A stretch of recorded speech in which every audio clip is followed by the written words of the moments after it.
उत्तर प्रदेश राज्य महिला आयोग की सदस्य डॉक्टर प्रियंका मौर्य जी हमारे साथ हैं। डॉक्टर साहब, एक डॉक्टर के रूप में जो कर्तव्य का निर्वहन है उसको भी आप करती हैं और महिला आयोग की सदस्य के रूप में मैं देख रहा हूँ कि यहाँ सुनवाई हो रही है। ढेर सारी महिलाएं जिन्होंने यहाँ अपनी मुसीबत के लिए अपनी परेशानियों को व्यक्त किया हुआ, तो ये सामंजस्य कैसे बिठाते हैं? देखिए, बहुत बड़ी जिम्मेदारी उत्तर प्रदेश सरकार के द्वारा दी गई है। आयोग की मेंबर मुझे बनाया गया है और सामंजस्य बैठाना तो हमारी जीन्स में ही है। महिलाएं मल्टीटास्किंग होती हैं, चाहे घर हो, चाहे बाहर हो, परिवार हो, चाहे वो मेरा प्रोफेशन हो, क्लिनिक पे पेशेंट्स को देखने का, आयोग में बैठ करके महिलाओं के उत्पीड़न को सुनने का। तो ये हमारा कार्य ही है और बेहतर तरीके से करने की एक जो आदत है, जो एक आत्मबल है, वो ही देता है मोटिवेशन। ठीक है, एक डॉक्टर के रूप में लोग आपके पास आते थे, अलग प्रकार की समस्याएं चिकित्सा से संबंधित होती थी, लेकिन एक महिला आयोग के सदस्य के रूप में किस प्रकार की समस्याएं सबसे ज़्यादा लेकर के आती हैं महिलाएं आप सबके पास में? देखिए, अभी तो हमारे पास जो नंबर ऑफ़ केसेस होते हैं वो ज़्यादातर पति और पत्नी के विवाद के होते हैं और आजकल बड़ा दुखद है ये कि 2 दिन, 12 दिन, हफ्ते भर लड़कियों को रख करके ससुराल वाले छोड़ दिया कर रहे हैं। फिर वो ही इल्ज़ाम भी लगाते हैं कि एलिमनी लड़की मांग रही है और लड़की को घर भी नहीं ले जाने को तैयार है। तो तमाम ऐसे आरोप और प्रत्यारोप वाले केसेस आते रहते हैं। हमारा ये प्रयास रहता है कि दोनों परिवारों को बिठाएं और दोनों की बात को सुने और आपसी तालमेल से दोनों परिवार को बसाएं। हम इसी प्रयास पे हम कार्यरत हैं। डॉक्टर साहब, अब थोड़ा राजनीति पे बात करना चाहेंगे, क्योंकि राजनेता भी हैं आप, एक संवैधानिक पद पे होना अलग बात है। उत्तर प्रदेश के पूर्व मुख्यमंत्री अखिलेश यादव समाजवादी पार्टी के प्रमुख हैं। उन्होंने उनके ट्विटर हैंडल से, उनकी पार्टी के सोशल मीडिया हैंडल से ये घोषणा की है कि उत्तर प्रदेश में 2027 में समाजवादी पार्टी की सरकार बनेगी तो वो गरीब महिलाओं को 40,000 रुपये हर वर्ष देंगे, प्रति साल देंगे।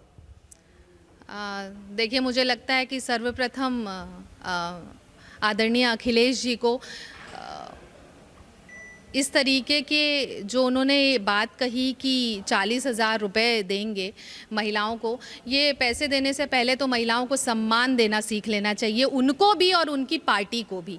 ये बहुत बड़ी बात इसलिए है क्योंकि जब उनकी सरकार थी तो महिलाएं किस तरीके से अपने आप को असुरक्षित महसूस करती थीं, शिक्षा लेने के लिए घर से बाहर नहीं निकल पाती थी। आदरणीय मुलायम सिंह जी के भी समय में सबने देखा कि उन्होंने एक बयान दिया था, सबके बीच में वो हर व्यक्ति को पता है कि लड़कों से गलती हो जाती है।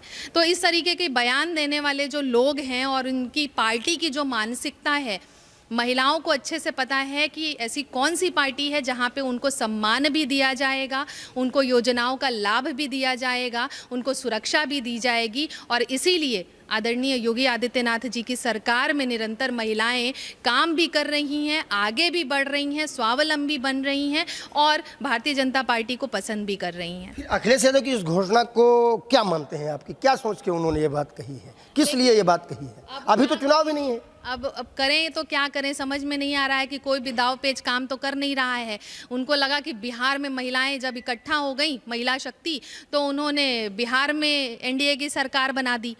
तो वो सोच रहे हैं कि कुछ न कुछ शगुफा तो निकालें उत्तर प्रदेश में, लेकिन ये उत्तर प्रदेश की शक्ति है महिलाएं और ये महिलाएं बताएंगी कि 27 में जो चुनाव आना है उसमें वो एकजुट हो करके फिर से भारतीय जनता पार्टी को वोट इसलिए देंगी ताकि उनकी सुरक्षा, उनका स्वास्थ्य, उनका जीवन सुरक्षित महसूस कर सके। यानी आपको लगता है ये शगुफा है और चल नहीं पाएगा? अरे देखिए, अब यही है ना कि बहुत समय से सत्ता के सुख भोगे नहीं इन लोगों ने, तो अब उस सुख के लिए ये प्रयास में है कि हम कुछ तो करें जिससे कि हम सत्ता में आ जाएं। तो ये सब सत्ता में आने के लिए जो हहाए हुए लोग हैं वो इस तरीके की बातें कर रहे हैं। सही क्या और गलत क्या लोकतंत्र में जनता ही तय करती है। हमने सवाल पूछे, डॉक्टर प्रियंका मौर्य जी ने अपने जवाब दिए। महिला आयोग की सदस्य हैं, लेकिन राजनीति एक ऐसी चीज़ है उस पर सबकी निगाहें रहती हैं। अब अखिलेश ने अगर ऐसा बोला है तो जवाब तो उनको मिलेगा ही। नमस्कार।